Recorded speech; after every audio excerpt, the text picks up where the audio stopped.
Panchal. He is stuck with one of his talks and he will be coming soon.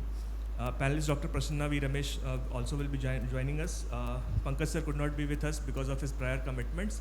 And we will have Dr. Rakhi with us soon. So I'll like to invite Dr. Lohit is here. Dr. Lohit. So introduction to YOSI, I'll skip in benefit of time because we got a little delayed. So Dr. Kodali Shivani, ma'am will be talking about impact of hobbies on work-life balance. Very important debate that is raging to find your work-life balance.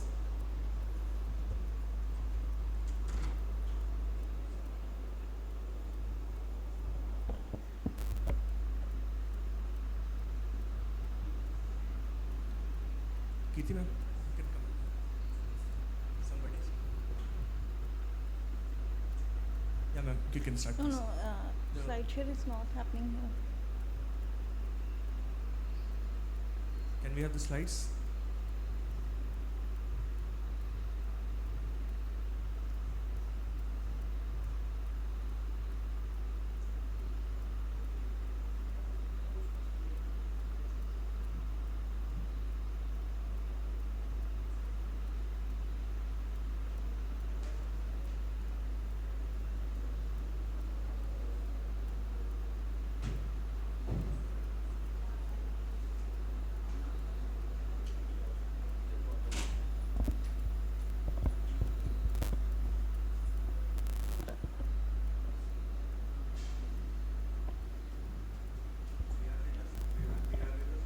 Panchal, who will be chairing the session.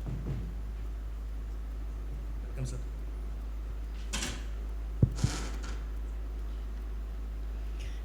Good morning, everyone. So I am Dr. Shivani, and so today I am here to speak on impact of hobbies on our work-life balance.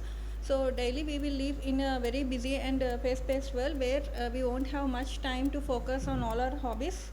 So I think most of us might be having one or more hobbies during our childhood and used to participate in most of the extracurricular activities. But as age grows, due to our more responsibilities, we are not having much time to focus on hobbies. So what will happen if we don't focus more on hobbies or don't take any leisure time? So maybe during with our hectic works, and sometimes we will be like burnouts, we will having burnout stages and everything. So just to prevent this, we should have a little bit of self-care. Otherwise, we will be in a position where our mental and physical health might be deteriorating in the future. So with this, I wanted to just talk on this. How can hobbies improve our work-life balance? So hobbies usually help us in helping us to motivate something. So whenever we have a hectic day and after coming to the house, at least if we have a few hobbies, what we can have, it can help to motivate us and to get rid of our anxiety or depressions. And whenever a few days we will be in a position that we don't go to our routine works, so even at that time we can, with the help of the hobbies, we can get out of bed and do these things. And next one is relaxation. So we should not be in a position like daily going to work and at one day we will be in a position of insane. So these hobbies can help us to just relax, and it also helps us to express yourself. So it is the most major thing. So don't lose yourself. Whatever passion you have, it will always help us to express yourself.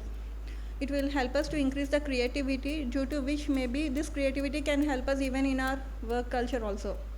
If you have any hobbies related to like sports, it can increase your physical fitness.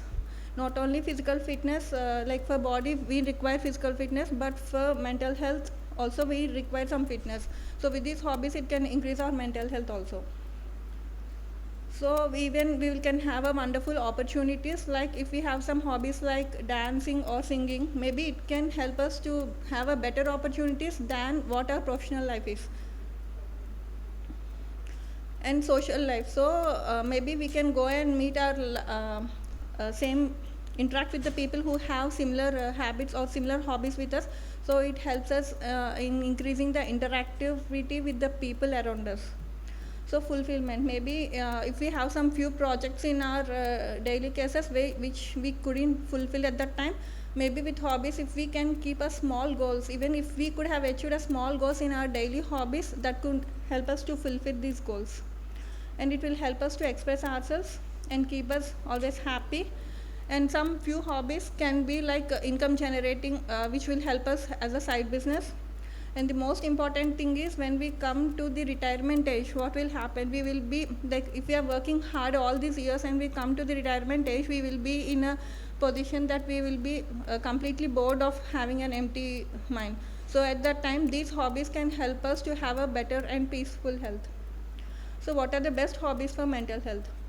Maybe one of the best thing could be cooking. So the act of cooking, which helps like chopping, stirring, or smelling tasty aromas, can help relieve and anxiety and depressions. And the ones who are very friendly with nature or who love nature can cultivate like few hobbies, like having a morning walk, or cycling, or hiking, or swimming. And gardening, maybe all of us might not be having large gardens in our house, but maybe we can start up with a very small pots and encourage gardening and group activities. So whenever we are in a low time, most of us will be in isolated position. So don't be like that. Go, the people who are having the same activities, same hobbies, you can just go and meet them and have a group activities with them.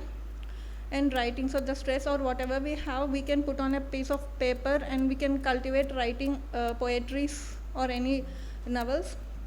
So music is the best part thing. So all of us know that music heals so much. Music is also a medicine for depression. So maybe if we don't have time, nowadays there are like many of the apps or online sessions where we can learn instrumentations or music.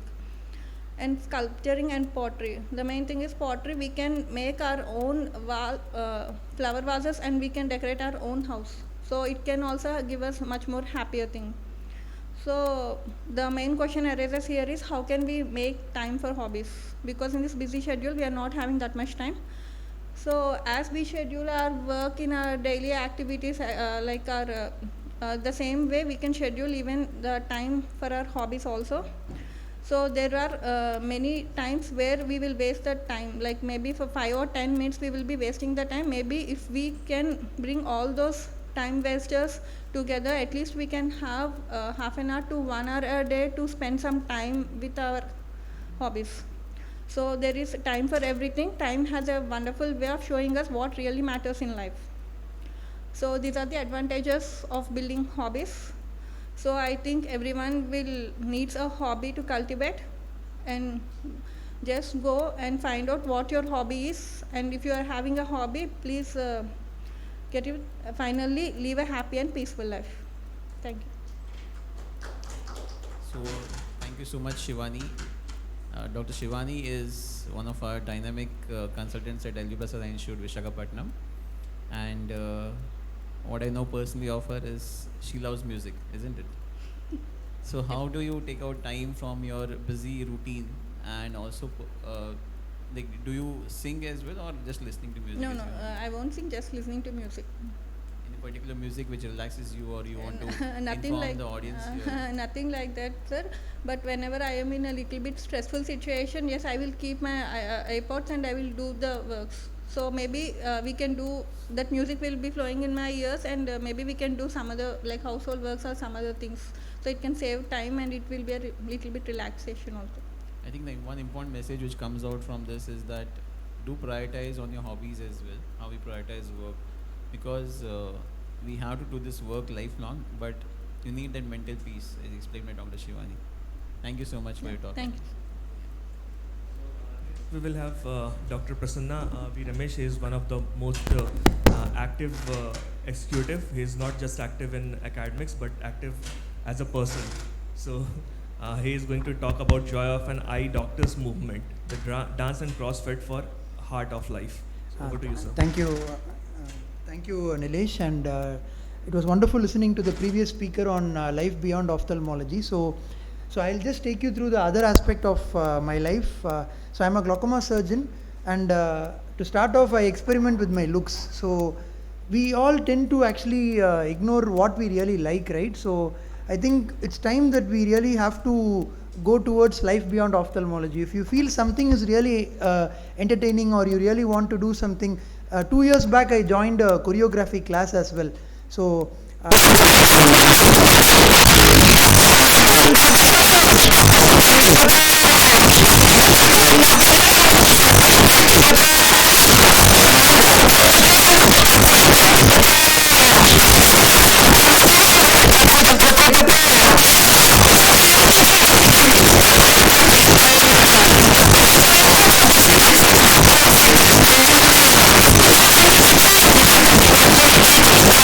movie.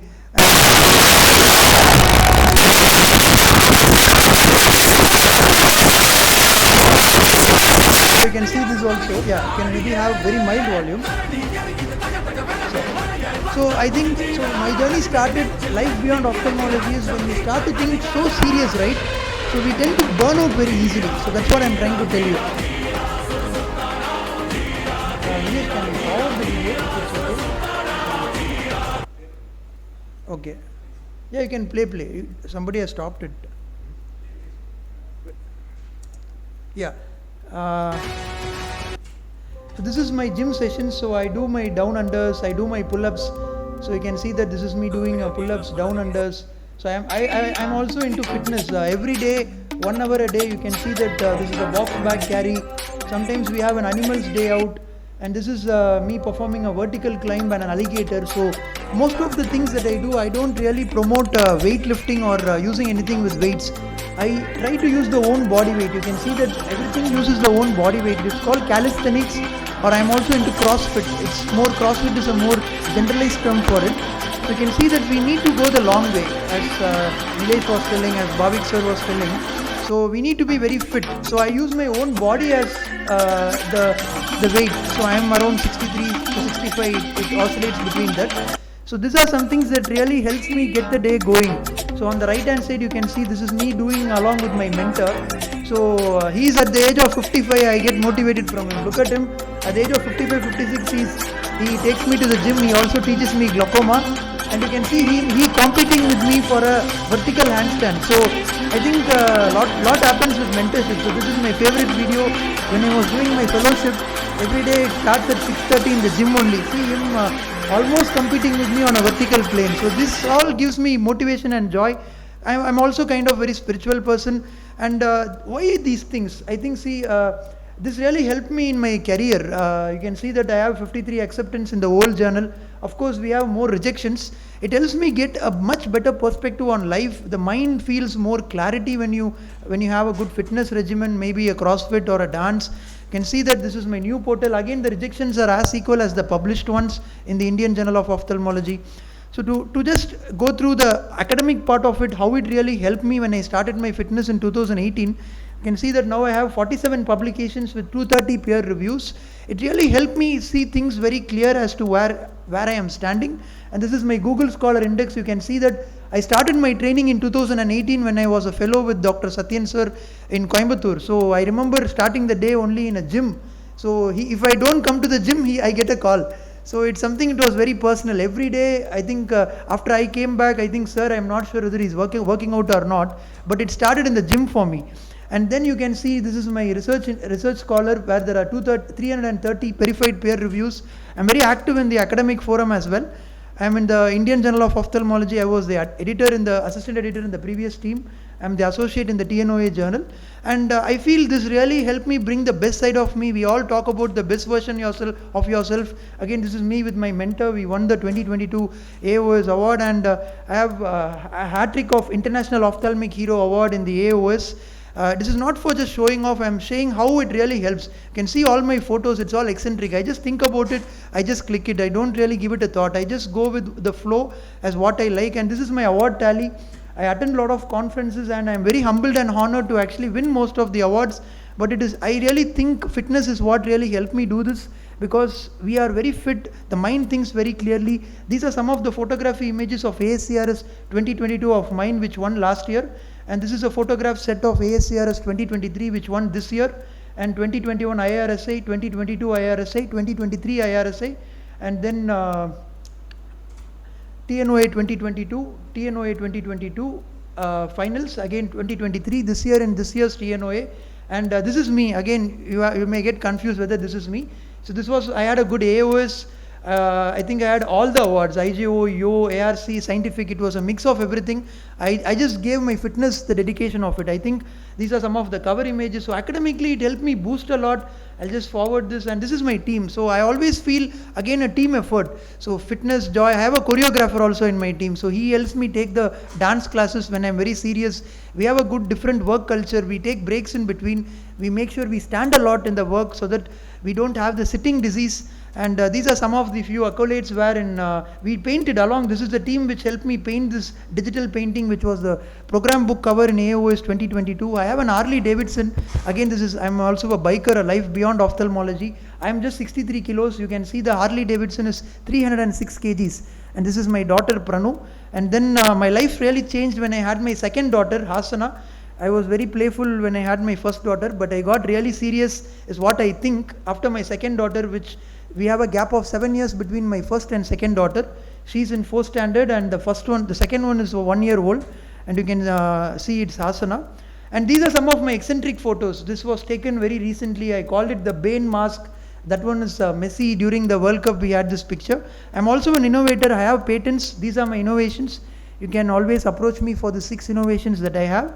And the ophthalmic metaverse is one that really, I go with it as one of my solid innovations, where you can see we are the first to bring 4D holograms into the field of ophthalmology.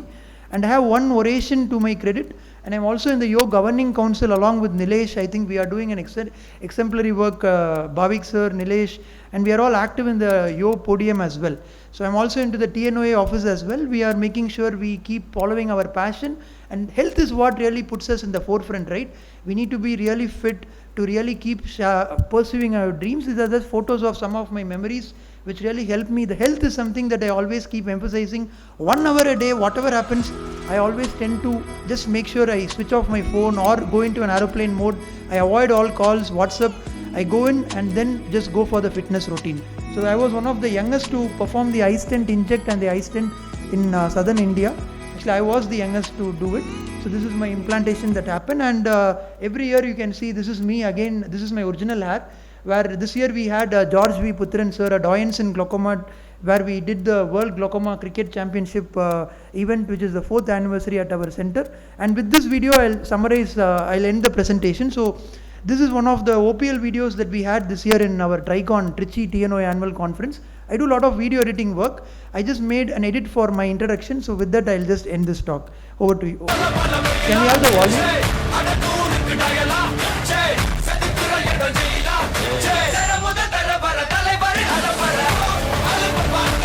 Yeah, that is my second daughter, Asana. This is my first one. That is me with a beard. I do have a beard occasionally.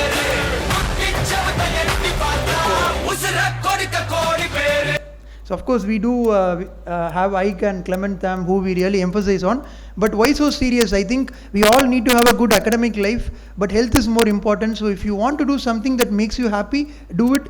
Dance and CrossFit is something that helped me re-innovate or rediscover myself. So I'm happy I shared this journey with you. Thank you, Nilesh. Thank you, YOSI, for the opportunity. Thank you. Thank you, sir. And your talk is always inspiring. I have been listening to him for last 4 years. When he was a fellow in Coimbatore, I was doing my residency. Correct. And we met there, and the journey has been wonderful since. And the only thing I take away from him, apart from the academics, is when you stay positive and you lower your inhibitions, the jump is much higher than if you are inhibiting yourself. Bhavik sir, your thoughts? Yeah, every time I listen to Prasanna, I'm just lost for words. I love it's just mesmerized and a wonderful feeling. You feel like, okay, if he can do it, even we can do it. At least if we do only 10% of what he does, it'll make our life much more better in terms of fitness I'm talking about. Academics is something which is, people can go. It will automatically happen. Our academics will automatically happen. Exactly, yes. Fitness is something that we tend to ignore. Our self-love, maybe. I think we tend to put the other person more in front of us rather than loving ourselves, where the self-pampering and self-love, right? We need to take care of ourselves first, more importantly. Just one more thing, people may think that he is boasting of himself. He is extremely humble, extremely humble. Right? This is the reality. It's a skill actually to showcase what you are doing in a much more simple way and to be humble as well. He is so humble that he is filing a petition with me in court that he is going to be banned from all the competitive sessions because he has won all the awards. So he told Sure. that he will be with me. Done. It will be Prasanna versus Prasanna. Yeah, sure. Goes without saying. Thank you. Thank you, Thank sir. you for the opportunity. Thank you. So we will have Dr. Lohit sir is with us. So he will be talking about resident Sangha. Bhavik sir will have an introduction of Lohit sir.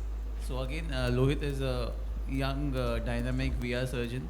He is from AIMS, and now he is a localite here, and he practices in Vishaka Institute. Please go over to you.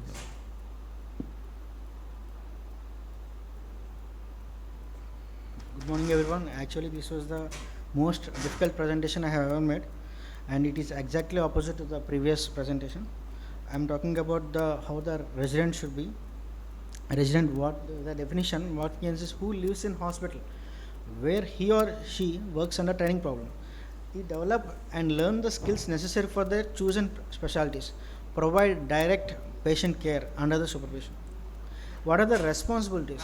The professionalism we have to maintain, and the punctuality. Why should we be punctual? If we become punctual and the staff will be punctual and the patient, the one who is in a negative vibe, waiting for the positive thing, and the discipline, how the professional discipline you are maintaining, how we are communicating, the communication skills also matters. Cultural awareness, what we have to do is in the ward or OPD, we have to maintain the same culture maintenance in all over the integrity. We have to maintain good communication with the juniors and seniors also. We have to stay calm and never lose the cool. Ensure the patients that the finalists patients feel safe and secure. Supervision, there we can have the direct supervision and indirect supervision. Direct supervision, the senior trainee presents at the patient care. Along with you, the bystander will be the senior trainee, senior resident or senior consultant. Indirect means indirect with the direct supervision with a phone call immediately within the hospital. Indirect supervision with telephone or electronic medias. Oversight, review of work and intervening the feedback. The first, whatever the ophthalmology resident joins the first year, thinks of only dilating the patient and giving periorbital blocks. But what else we require is, apart from that, it is a training program. So whatever work we do from the day one process, it actually impacts in the consultant career. The case sheets, we have to fill the case sheets during the first year. It's a medical legal document. It will be helpful in the further when we face any medical cases. And research assistant also. Actually done the work we done in the ward, OPD or in OTA, assisting the case for the seniors also. We can be useful for, and your name will be the along with the work that was done in the hospital. Sampling. We do every sampling every resident feels that okay, we are done with only samplings here, we are not attending, we are giving direct access to the patient. Some people, the actually sampling after the COVID intervention, what we are exposed to the COVID duties, and what we learned is after the COVID we are more exposed to the systemic evaluation, especially which was very important in treating systemic conditions like uveitis.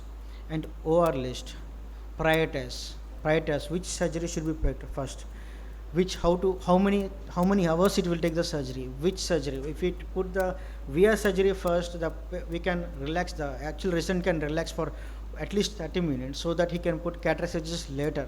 So the prioritization also resident will acquire during this preparation of the so-called case sheets or sampling or routine blood work or OT list.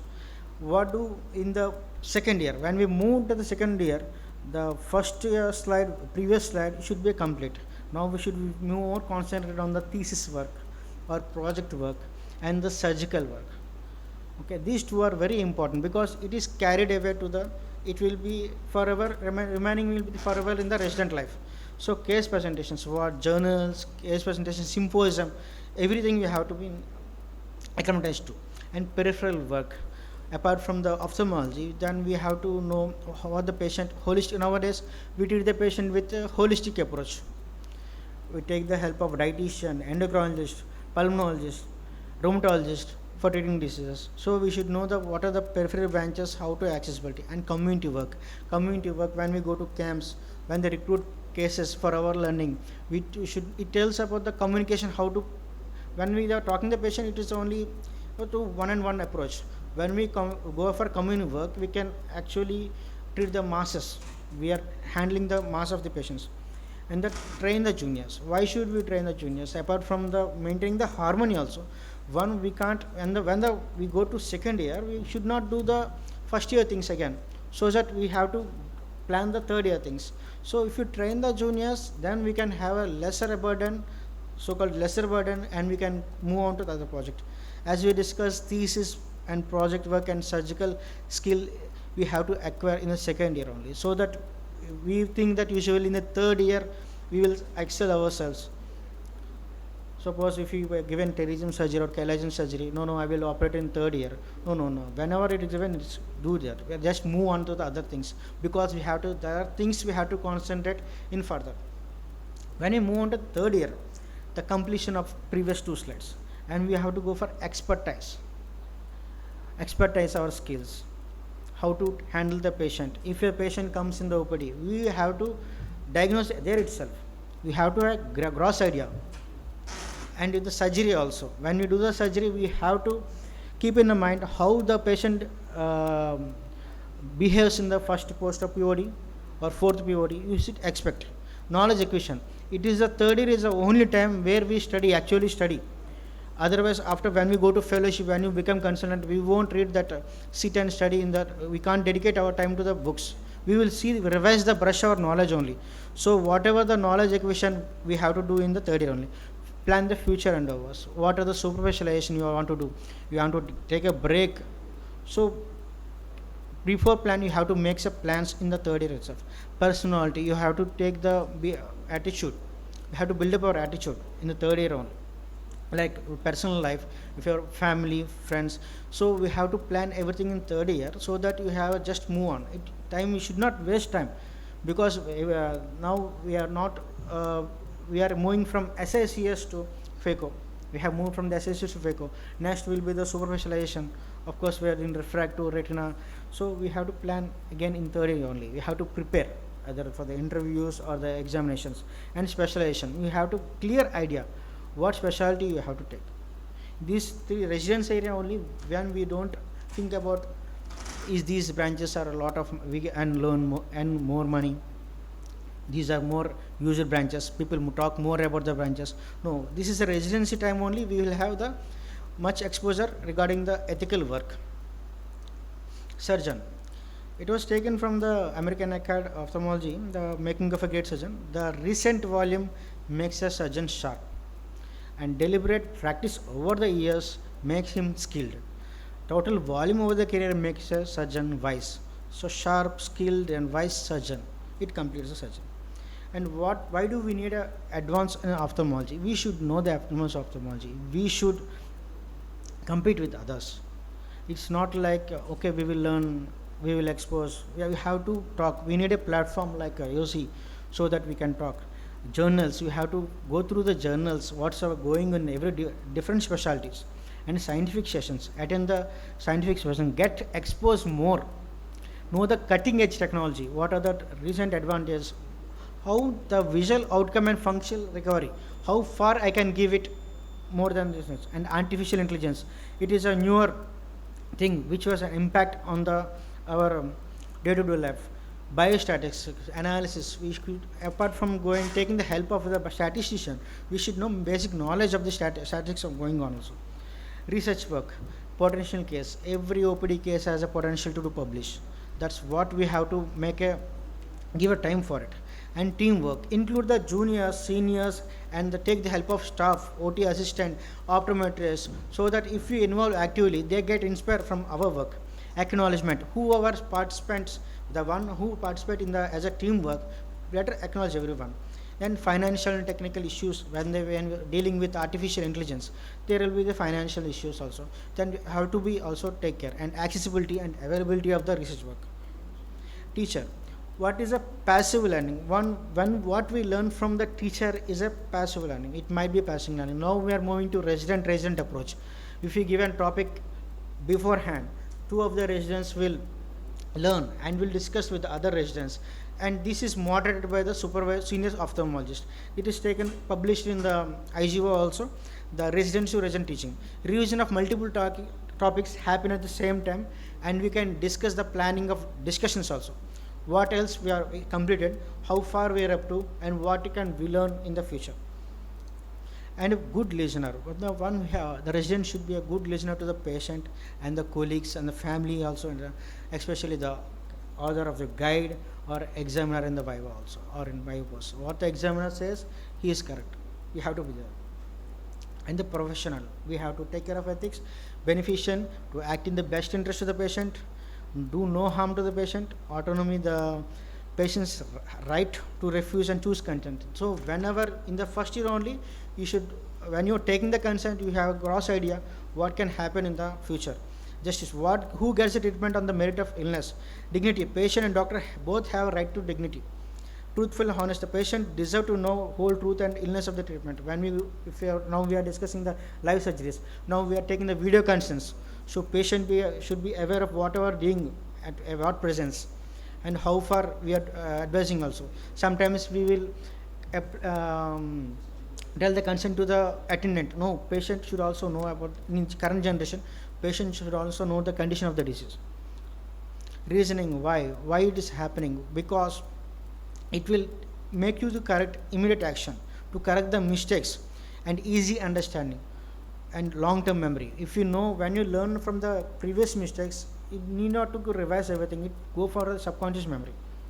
Observation, it's a good tool of learning.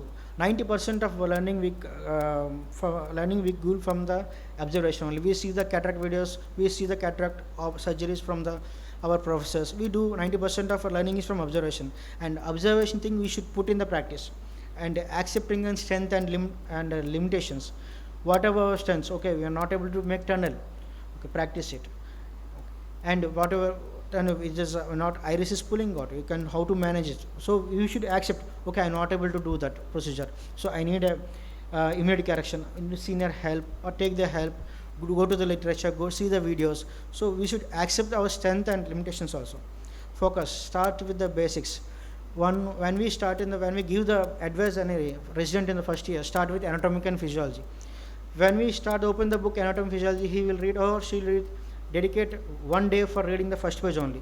So better to go with retrospective study. I mean, if you go with the retina, if you now what are the layers of the retina, when you go to the pathology, okay, it is a cotton wool spot, where is it, why it is happening, and go retrospectively to the anatomy and physiology rather than prospective. So it will save the time and also have a gross idea. Change the focus. When you do the surgery, when you are maintaining the AC chamber, entering the AC chamber, if you have a difficulty in the MVR entry or side port entry, if you are moving it anterior and posterior, so we will try to change, make it corrected. Then change the focus. You make a goal that, okay, I will make a tunnel best, I will prevent corneal edema. We can escape that entry difficult thing.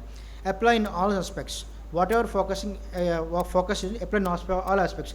OPD aspect, OT aspect, and the academic also. Don't get carried away by the advices or previous delusions of what we learned from others. You should have some perspective. Evaluation. Identify the cause, whatever the mistake you have done, and assess it. And immediate correction. It will save some time, and we can develop in the future, so that it will it won't be repeated again. Thank you. The take home message is work hard and party hard. Thank you. Thank you so much. So I would like to ask you one single question. So when you're starting your practical journey, the practical surgical journey, how important is wet lab training according to you? Sir, wet lab training you can do without, due to the wet lab only, in the training also. For example, for capsular access, if you directly go to the patient and do the capsulotomy or capsular access, it's very, very difficult. And wet lab also, when we suppose we train in the go type, the tissue difference also, will be more elastic in the go type. And when we in the humans, when we train in the humans, it's not that different. So wet lab. May not be exactly like in a human eye. Mm. But don't you think if you practice a lot more tunnels in a Yes, sir. God's eye Yes, and sir. we start that on a human eye, Human. it becomes a lot more easier, Yes, right? yes. But nowadays, I have seen that the students directly want to try it out in the human eye. No, they no, no, want no. I directly don't. want to experiment it. They Yes, just yes. want the numbers to increase. Yes, sir. That's Right. why I mentioned surgeon. It's not the number. So, eye is the most precious organ in a human body, right? So, you should not go and experiment somebody's most precious organ. Yes. So, first you have to be thorough with this step, then only you go and experiment. Whoever be in the surgical bed, consider it as one of your relative or your parents and then do the surgery. This is something which my professor told me when I was starting my first case. Yes, I think it But as that still holds true. Try to consider it like that. yes. Think it as a family member. When you treat the as family member, you won't make any mistakes also. Yes. Thank you, Nobita, and thank you, Rakhi, for the wonderful comments.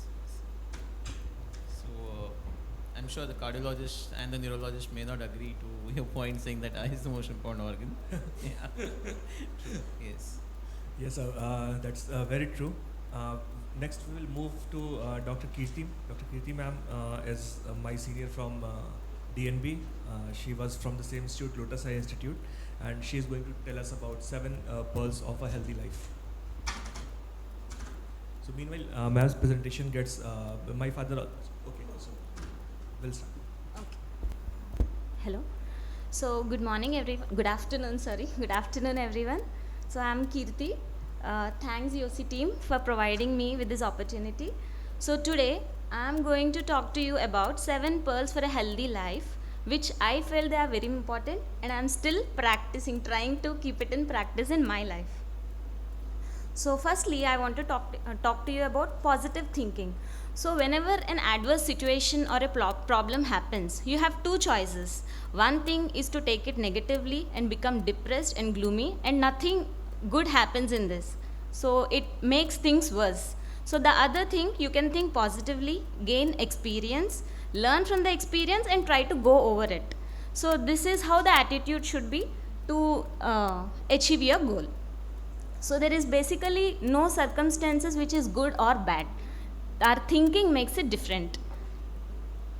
So I recommend you to just practice, keep thinking positively in each and every situation until it becomes an habit. So when you think positive, your life changes. So the next pearl I'm talking to you about the persistence. So whenever you are committed to your goal, you have to be persistent. So this brings beauty to the success. So here I would like to give you an example. So all of us know about the Harry Potter novel, right? So J.K. Rowling is the author of the novel. She had an idea of publishing this book in 1990. So when she had an idea, she took 5 years to just write the book. In 1995, she completed. So after that, 2 years she was behind publishing agency just to get her book published. Almost she was rejected 12 times from 12 publication agencies, but finally it got published in 1997. So she took 7 years after she got an idea just to publish first book of her series. In this 7 years time span, most of us got our medicine degree as well. So that is how persistent she was. But see the beauty of the persistent. Now the series of the novel is the highest highest selling book. Almost more than 600 million copies were sold until now. So this made a history. So next I am going to talk to you about work-life balance. According to me, work-life balance is nothing but allocating appropriate time to your professional and also your personal activities. And how much time you are allocating, it depends upon your partner as well. So according to me, I have few thoughts on how to manage your work-life balance well. So first thing is to prioritize your family. Second thing, not to talk about work-related issues at home. Take frequent breaks and give family time. Nextly, don't leave your hobbies. Already the other speaker spoke to you about the importance of hobbies. Nextly, enjoy your work. Work what makes you happy so that you will have less stress during your work and you will have work-life balance. But from the woman perspective, you might not get time to all of this, especially when you have kids. You might become stagnant or stuck somewhere when you see the male counterparts and colleagues growing continuously in your career. But what I feel is it's okay if we go slow, or it's okay if you stop for a while, because career is not everything. There are more important things in life as well. So the next thing is, do not compare. So basically, never compare yourself with others. Each individual is unique and they have different surrounding, different resources, and not to compare. Whenever you are comparing with others, you are using your precious energy focusing on something else rather than focusing on your own life and improving it. There is also a famous saying that do not compare sun with the moon, because they shine when it's their own time. But there is an exception for this. You can compare only with one person with what you are yesterday. So the next, failure. Actually, failure is not an opposite to the success. It's actually first step to the success. So initially, multiple times we might fail, but if you don't give up and keep practicing continuously, definitely you can reach the success. So for this, again, I would like to give an example from our childhood. When we start riding a bicycle, so multiple times we might have fallen down, multiple times we might have had injuries, and it might have been difficult just to balance the bicycle. But with constant practicing, we might have gained the skill, and we might have gained the skill of riding the bicycle. So this is how attitude should be. Never give up. Thus, the attitude which is there in the childhood, we don't have it now. Once if we fail, so many people give up. So giving up is not leading you to success. So try multiple times and definitely success will reach you. So in continuous to that, success is not actually, there is a definition for the success. Success is different for different people. Basically, success, what I feel, is like going from failure to failure with much more confidence and same enthusiasm. So among us also, if we consider, for some people, establishing good private setup is what considered as success for them. But for some other people, the number of publications, the number of innovations they make in the career is considered as success. So it depends upon each individuality, what they prefer, what they prioritize, what they are passionate about. It's not just a destination basically. But when you feel everything falls apart, just understand that it's time for a break. Take a break, take a vacation, spend with family, get refreshed, just sit without doing anything, and use your hobbies for that, and come back with full force. Your productivity also improves when you take multiple breaks. That's it from me. Thank you. Very pertinent talk and very to the point talks, to the point presentation it was. Like everything was on the dot, what it has to be said was said very clearly, and I completely agree with you. There is, we mostly do not realize that we have a male privilege, that we have the privilege of leaving our home and travel across, which most of our female colleagues are not getting, and there has to be done, something has to be done for that. Probably AIOS has taken a step where in Kolkata we are getting a free nanny registration, so anybody with kids, then their accompanying person will get a free accommodation, a free registration and free access to all the areas, so that the kids can stay. But this is just an initial step that has been taken, and multiple things has to be changed in our mindset and organization level to promote more females coming in. Wonderful presentation, ma'am. I think we must have been in Coimbatore together, Nilesh, ourselves. So, yeah. So I think I really echo with your point here regarding the discussion with the wife. So I think, so my wife is a VR surgeon. So most of the arguments or sometimes the conflict of opinions will happen on the dining table when we are eating actually. So I think I was really able to understand that. I mean, we now decided that let us not discuss ophthalmology when we go home, because we do have a personal life, right? So each one of us have a personal life. I think again coming back to the point where we should give emphasis on ourselves. So of late we are trying, we haven't mastered it yet, but we try not to discuss ophthalmology in the home so that we'll have a life which is more personal. And your second point on slowing career, I think for me, I think whatever I have been able to achieve in ophthalmology, I think most of my credit goes to my wife, because if the anchoring role is not there, she takes care of both the daughters very well. I mean, I'm mostly, as Nilesh was pointing out, we tend to travel a lot, and the weekends are something when we miss, right? So I think we owe it to the women in ophthalmology in our life, because I think without them we are nobody, we'll not have a home to go back to. So I think you guys do take the credit for it, and yeah, that's more important. Those aspects, as you rightly pointed out, career peaking, I think once you start into full throttle, you can easily peak. I think constructing a family and holding the anchor is the more tougher part, which I have not mastered, and I think credits to you guys for doing it. Thank you. Yeah, when both of us are in ophthalmology, this helps a lot actually. We also decided not to talk too much about ophthalmology. My husband is also phaco-refractive surgeon.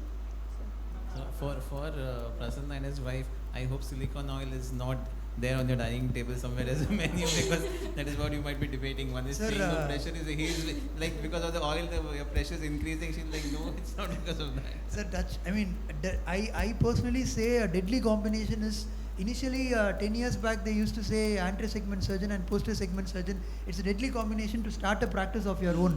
But I feel it's a recipe of disaster. It's a deadly combination because, I mean, we all know, right? You know what the anterior segment surgeon is capable of. And most of the times when a complication happens, like a PC rent or a drop, I just pray that it doesn't fall inside, because I know now the repercussions are more great. She comes back and she tells, okay, I know what you must have done. I think, yeah, see, the profession and the personal, we always tend to ignore where to draw the boundary. I think we are all learning from each other, and I think you is creating a great platform for us to talk in a very honest way and a very free way, where we need to know where to draw the boundary in professional way, so that we'll have a better personal life, which is more important, because then the kids are there, they'll be seeing what are these two people simply talking ophthalmology day in and day out. Even some of my talk where when we thought we were being more serious, that's when we wanted our daughters to see that we are having a different perspective. We don't want our daughters to see that these are two serious people who are going to do only ophthalmology, and they'll start monotonous seeing you guys, no, they may start hating you also. So we started taking the dance classes together, painting class or something. No, sometimes I may not like it, but fine, we'll have to go the other way, because we need to explore more beyond ophthalmology. Yeah. I would just like to add for Dr. Kirti, and knowing her personally, and she also has a 9-month-old son, and it's really difficult to maintain the work-life balance. I just want to add that it need not be always the woman who takes a sacrifice and goes back. It is even the husband's responsibility as well, and he also can contribute equally. So that is, I think, a personal decision between the couple, that who wants to take the lead and go ahead and achieve the career success and all. So hats off to your wife, but she also should get enough chance. So you can also take a backseat sometime. Actually, I did propose it to her that this year I'll be the babysitter, but yeah, I think so, yeah. Yeah, after the video that we saw, he's shooting with the child as a gun. Thank you. So being only the woman panelist here, I would say what she said is really true. Sometimes we'll have to take a step back. We'll have to wait till our kids become little independent. Like maybe when they are till 5 years or something. Till that time we'll have to wait. But once you feel like they are a little independent and they can manage on their own with a nanny or with a maid or with someone, try to kickstart it again. That's where it all begins. But what women usually do is they still continue to be the babysitter. Okay, you can pay 20,000 or 10,000 rupees to a nanny or a good maid if you get, and you can come back to your life, your passion, being a professional.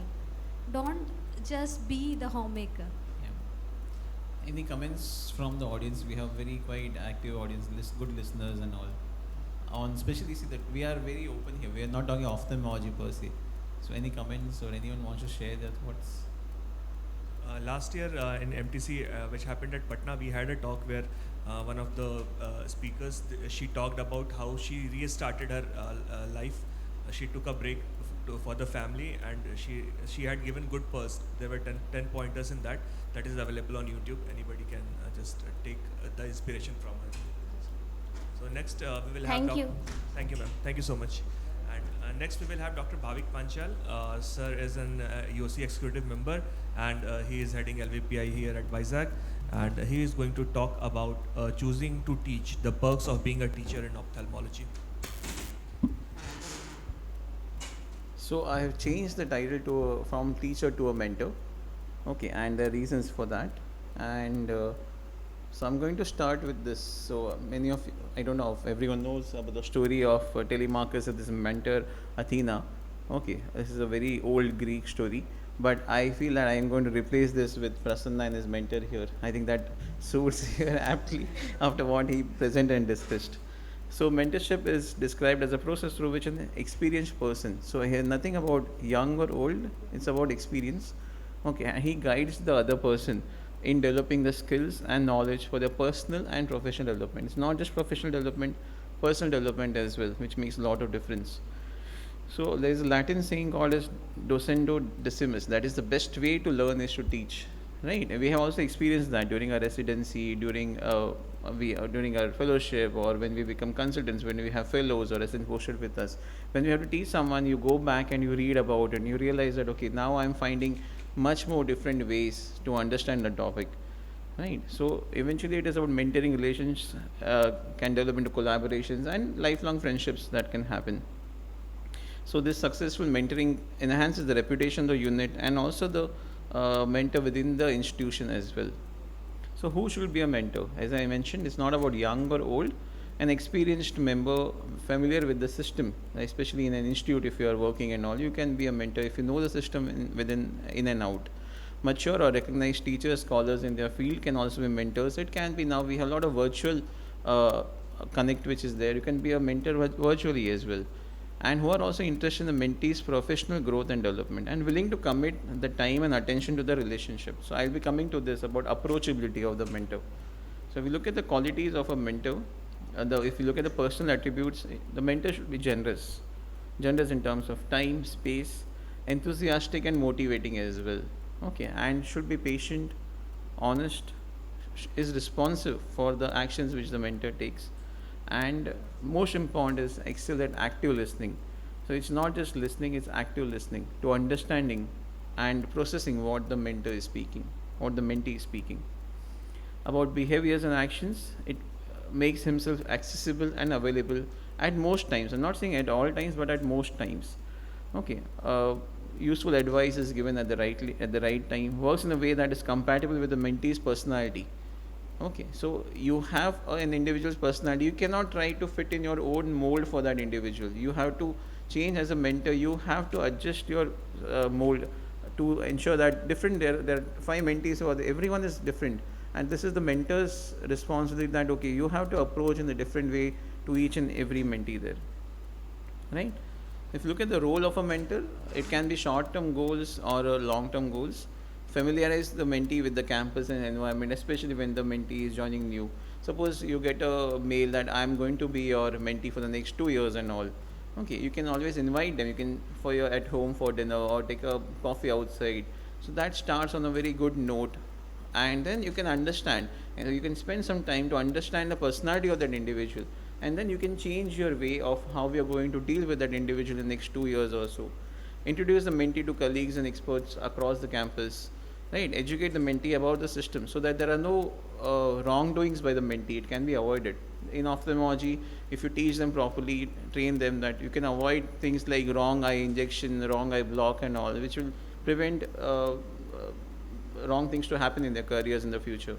Develop awareness, so help mentee understand policies and procedures, clarify mutual expectations regarding training. This is extremely important. The biggest difference between a mentor and mentee is that there is no discussion about what the mentor expects and what the mentee can do or what the mentee also expects. The mentor expects, no, you have to finish writing 5 papers at the end of your fellowship. That may not be possible. That person may be interested in something else. Okay, now that dialogue is extremely important. Help the mentee sort of priorities, budget time, balance research and teaching, etc. if you look at the long-term goals, offer constructive criticism, and also important is encouragement. A lot of times criticism is very easy to give. Encouragement does not come in that easily by the mentors, so that affects the mentees' attitude as well. Compliment the professional growth and achievements as well, right? And you can also give friendly tips to avoid errors. Give a perspective of long-term career planning. So assist the mentee in developing visibility and prominence within the profession. So suppose if I'm a mentor, I get an opportunity to present somewhere. I know my mentee is very well capable of doing that. Give an opportunity to your juniors as well. So that will also help your role as a mentor. Provide a comfortable and safe learning environment. Provide opportunities for mentees for his or her growth. Identify resources that are needed to achieve the personal and work goals, and support the mentees' attempts to achieve their goals. So balance is important here. Obviously, you are not here to promote mediocrity. Like, you realize that this person is lazy and is delaying your projects, what they have given the deadlines, say once, twice, thrice, then you may have a different approach towards that individual. Okay, but then that balance is extremely important. That is where the mentor's role comes into play. So these are the challenges which are there. Impatience is one challenge. Distraction. If the mentor is self-centered, it becomes extremely difficult to work with, because everything the mentor wants for him or herself. Poor communication. If the communication skills are not good between the mentor and the mentee, the relationship is not going to go ahead. Personal differences, and finally conflict of interest.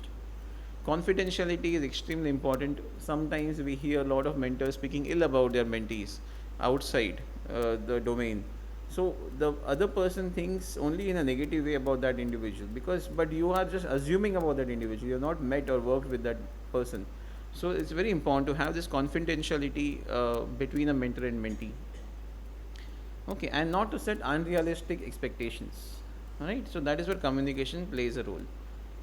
What are the benefits of mentoring? So from mentee's point of view, increased work satisfaction, feeling of empowerment, enhanced productivity. Again, we saw in Prasanna's case, right? He being a mentee, what he feels are the benefits of having an effective mentor. On career advancement. Whereas for a mentor, it is personal fulfillment. The joy what you give, what you feel when your mentee does well, is something which cannot be measured, right? Assistance on projects obviously can happen, increased recognition. Even the mentor gains recognition if their mentees are doing well. Oh, this person was trained by so and so individual. Such a nice teaching this has happened that the mentee has grown to become such a big person, right? To the organization, if there is a good mentor-mentee relationship, the organization also is going to grow. There is increased work performance, professional development will happen, accelerated training, and cost effectiveness will bring in. Just to end, tips for effective becoming an effective mentor. You should be approachable. You should have a proactive approach. Yeah, never be competitive with your own mentee. It is not going to help you. Want your mentee to succeed as much as you want yourself to be successful. Put your relationship between the mentee before the mentorship. Okay, focus on the character more than the competency. If that individual is good, some shortcomings can be deferred, and give an honest feedback. So shout loudly with the optimism and keep quiet with your cynicism. That is what I would like to say. Success of the mentee is the mentor's best reward, right? So one big important, like a very famous quote by Benjamin Franklin is, "Tell me and I forget, teach me and I may remember, involve me and I learn." So with this, I would like to conclude my talk.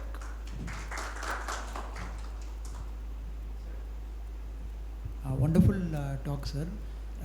Before the discussion, do we have Dr. Sudhakar here? Can anyone make a call to him? Yeah.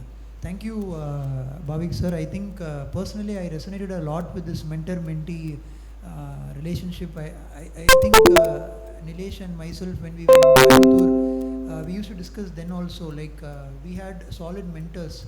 He'll also add on after I speak. So I would really say I would be nobody without my mentor, Dr. Satyan Parthasarathi sir. Of course, I do come from a background of ophthalmologists, but the role of the mentor is very critical, because you may have a grandfather or a father who's an ophthalmologist, but that doesn't really matter, because if you have a good mentor, a solid mentor who you can trust yourself or back up yourself. Even today, when I have an issue in my OR, or not every cases we cannot crack every case. So I noted down and I sent it to them. And if you have a great relationship with your mentor, I think you have a lifelong association where you can always learn from one person. I think Nilesh can add on to your innovation where you had a solid mentor, right? I think you can share your. I am what I am because of my mentor, Dr. Ashish Sharma. He changed my life. My father, I am a second generation ophthalmologist, so my entire thinking was to go into my private practice, and this academics and all is like, I just wanted to present one or two free papers here and there and just be done with it. And that's the difference between a teacher and a mentor. I had very good teachers right from my beginning, from my schooling days to my presidency. But the only mentor I have is Dr. Ashish, and that's because it takes a whole lot of other things to be done for your mentee, not just teaching him the science. It has to be teaching him your mistake. What Dr. Ashish did to me is he taught me his mistake, that this, okay, I got an idea. It was just an idea, and I was so hesitant because we are not sure that am I able to do this. Why it came to me, it must have been with somebody else. But the first image I was taking of my smartphone gonio imaging, I was into one corner room. I took the patient, I just wanted to try it out, and luck had it that he walked in. He's like, "What are you doing?" And he's like, he got excited, and he's like, "You have cracked it." And then he started telling me about all the mistakes that he had done. And over next 2 months, we just brainstormed, and everything he taught me was how to do it in a much more efficient pattern. So what took him for 3 or 4 years, it took me around 6 months in residency. I was able to launch a product that is a very big thing. And apart from that also, he has taught me much. He every Sunday he takes a break. He has family time. Every Sunday he will upload a video on Instagram. His wife is singing, or his son is singing, or he's playing guitar, or they are vacationing or anything. So that gives that, okay, life is beyond that. He is much successful, but it's not that every Sunday you have to spend being in a conference sitting in a suit. He relaxes on beaches, and he has fixed that, okay, only 10 or 15 conferences this I will attend. So mentoring is, I think, overall making you a better person rather than just making you a better academician. So Bhavik sir, you are now in an Apex Institute. So you have, I think you must have seen both roles, right? As a mentee as well as a mentor. So any personal incidences which you'd like to share, which has really made a mark in your life? Yeah, so I will say two of my mentors. One is Dr. Rajanarayanan during my residency. He changed my outlook towards ophthalmology. So though he was my thesis guide, but the way he used to teach me just and mentor me for ophthalmology per se, that really helped. And second is Dr. Avinash Patange. So not just retina, he has taught me a lot of things, what to do, what not to do in life. So both the things. LVPI has, I think, has done a great thing where they mentored a series of young leaders, and then they handed it over to them at a very right time, so that the entire perspective of the organization has now changed, and it's more toward growth. So I think mentoring is also passing on the baton, and being very secure that you can pass on the baton, and you won't be sidelined or anything. You will get the respect that you deserve, but still the mentees can grow and bring in new changes. And for the young ophthalmologist attending and listening to this, I think again me and Nilesh, I think we are coming from a background of, so I was into, it was not a tertiary eye care center, but it was a glaucoma center of excellence.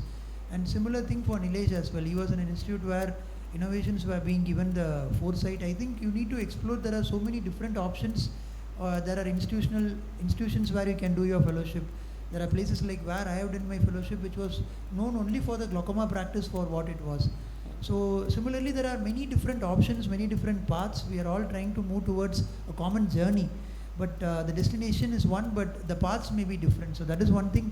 Be open to it, so that you will always see the opportunity when it presents to you at your doorstep. So there are not a single path. So you need to be only in an Apex Institute or only in an institute where many departments are flourishing. So I've been in a place where the glaucoma and medical retina was very good. So so even in those kind of centers where you do a fellowship, you can always learn a lot, and it will help you. So to conclude this, what sir was telling, I think we never were a part of a very premier institute during our entire training. And in my diploma, I got only 10 cataract surgeries. In my DNB, I got 10 cataract surgeries. SICS steps, not even a single. But that I knew when I was entering that institute, that I'm not able to get that. That institute is not known for it. But then you have to find out what, during my diploma, the institute that I had joined had very good theoretical thing. They had a very vast library and the consultants were very much knowledgeable about the theoretical part. So I grabbed upon that.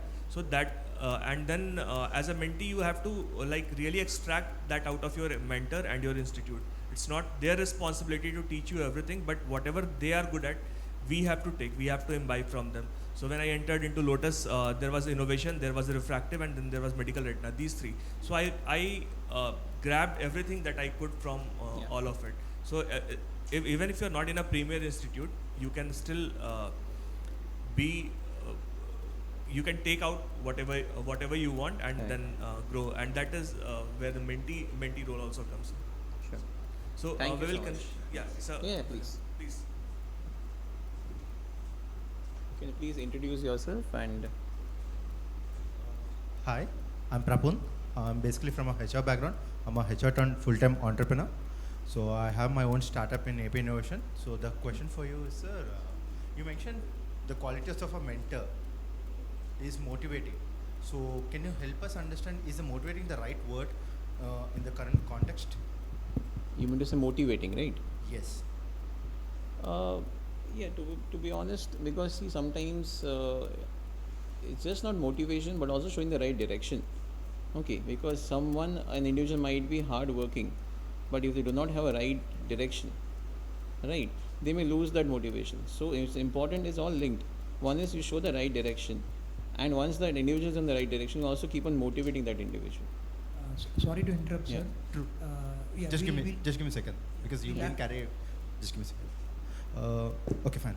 So I'll just give me my perspective. Okay. Rather than the motivation, I believe in inspiration kind of a thing, which actually make them to identify from their own journeys or the work they do, or they get to see from their seniors or someone, Yeah. will actually help them more in terms of rather than telling motivation. From next time, it could be a inspiration, can be a right word, because motivation is something like external factor. We need to depend on someone else. Maybe your mentee can no, take correct. that. I take that point. I'm trying to say, see, you can get inspired by any of the personalities who are not present with you. Okay. Nearby, like within the family, or within the Correct. Yeah. stories from the Say I have an hospital. idol. Okay, he can inspire me, but a mentor being with you will make a lot of difference. True. There is another question, but I will I stop think we here. can discuss Yeah, outside we'll stop in the here. next session. We'll hand over the session to the next team. So we don't want to go. Yeah. We can just have a photo, all the speakers and as well as the audiences. You can quickly come for a photograph as we hand over the session to the next team.